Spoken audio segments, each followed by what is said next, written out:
I was sent the script by Max Minghella, who wrote it, who's a very old friend of mine, known him for about, 13, 14 years.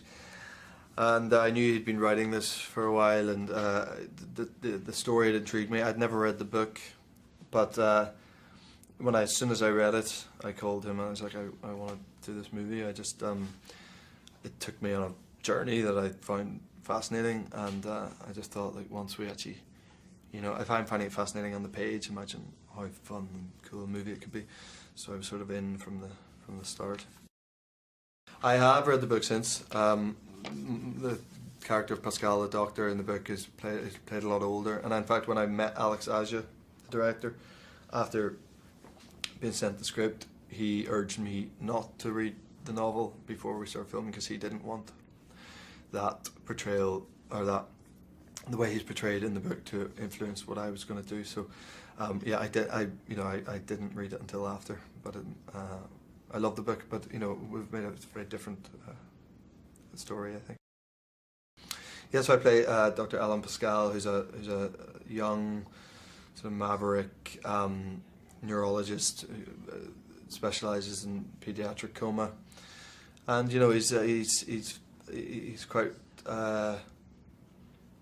unorthodox and radical in his approach to medicine and understanding the brain. And he's the doctor who's giving TED Talks, and when we first see him, he's giving a TED Talk, and and has quite a following from his books, and he's not your sort of everyday doctor. And this case comes along of a boy who's fallen off a cliff and who's got this bizarre history of accidents, and he is just massively intrigued by this case, and gets involved and wants to answer all the unanswered questions, and then ends up getting possibly too involved, and certainly too involved with the case's mother, the boy's mother, and that's when everything starts to really unravel for him. Oliver Sacks, who obviously died there very recently, was the closest sort of living example of someone that we felt we could draw from, who was a bit of a maverick in that field. So I'm actually reading his biography at the moment, but I'd read other stuff of his leading up to doing the movie, because he was the only person who existed who was sort of that we felt, Alex and I and Max, that we could draw from.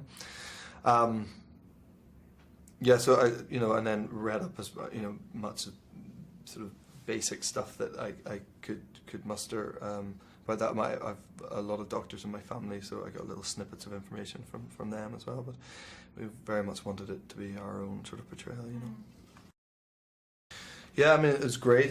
We shot the whole thing in Vancouver, where I have spent over a year and a half of my life working on various things. So I feel very comfortable there. It's like sort of second home for me and my family.